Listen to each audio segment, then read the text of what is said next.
Well, hello, my baking friends. Let's make the perfect, decadent, wonderful, fudgy chocolate brownie. So if you like cakier brownies, this recipe isn't for you, but check out my recipes playlist because there is one in there for you. But if you like that fudgy, ooey gooey, is it cooked? Yes, it's gonna be cooked. But if you like that feeling, this recipe is for you. So this recipe comes together a little differently than some others, so follow along. Okay, now I am making a large batch because I own a bakery and I'm going to sell these. But I'm going to say and put on the screen what you need to make a batch in a 9x13 pan, okay? So ignore the physical amount of ingredients I'm putting in, listen to what I say and put on the screen, okay? You will need 2.5 sticks of melted unsalted butter. 2.5 sticks into your mixer. To that, we're going to add 2.5 cups of white granulated sugar and 1.5 cups of unsweetened cocoa powder. Now we're going to mix those three ingredients on a low speed for about 2 minutes until it's all nice and incorporated. Then we're going to let it sit to cool for a little bit for 2 minutes and come back and add the next ingredient. Okay, with your mixer running, add 4 cold eggs. Yes, we want them to be cold, which I love, so you don't have to let anything come to room temperature. This is the base of what's going to give us that fudgy, almost undercooked texture with being fully cooked, okay? The butter, the sugar, the cold eggs, and give this a stir until they're all combined, and then bump it up to the next speed and let it mix for another minute or two. Look at that creamy, dreamy mixture. That, my friends, is what you want it to look like at this stage. Next, we're going to add in 1/2 teaspoon of salt.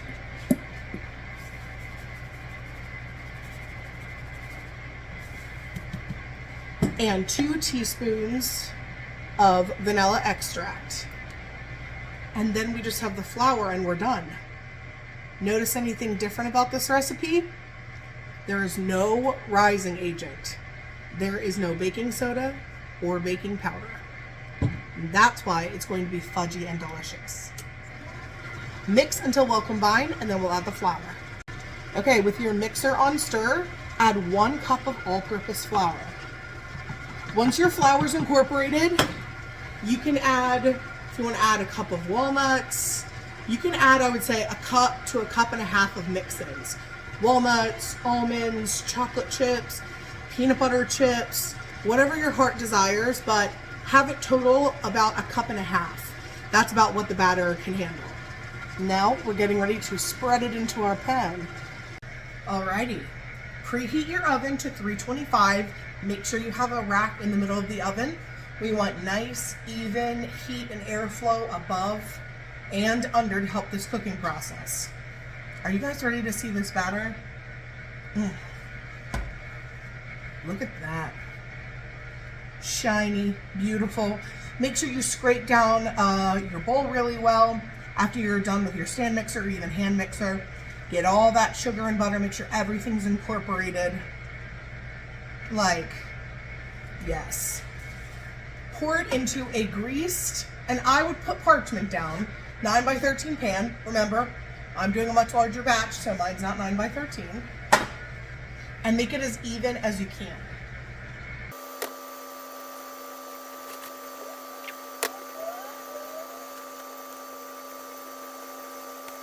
Okay, these are ready for the oven. Now the other thing that makes these really fudgy and wonderful is how we bake them. So 325, middle rack, you already know that because you're awesome. Bake them, start with 35 minutes. Check them, and then we'll go in 5-minute intervals after that, okay? The outside should look more like a cakier brownie, and the center stretch should look, I'm gonna say a word that scares people, underbaked, okay? That is kind of the combo of things that we are going for. Now, we don't want things to be raw, but it will still look underbaked when they are finished. So that's very hard, I know, for us to like, we're so used to making sure everything is so thoroughly cooked. It will be cooked, it will just appear uncooked. 35 minutes, check every 5 minutes. The outside should start to get that cracking on top that brownies get, and the center should be dense and dark and fudgy and delicious. As they set, it will set. Now, if you go to cut them after they set for an hour and you still have like a run to it, y'all, those are undercooked, okay? So I'll show you what the end result looks like. Here's what it looks like right out of the oven. See how you have some of that like traditional brownie cracking? That's perfect, but when we put our knife in, you get some like transfer. Look how dark and gorgeous. This is what you want it to look like. Now let it cool at room temperature for at least an hour or until completely cool. Are you ready to see the final brownies? I don't think you're ready. All right, this is a reject piece cutting wise, but look at that. With those chocolate chips still melty. Oh my Lord, this is what you've been looking for. Try this recipe, let me know what you think, and don't forget to follow, share, and save.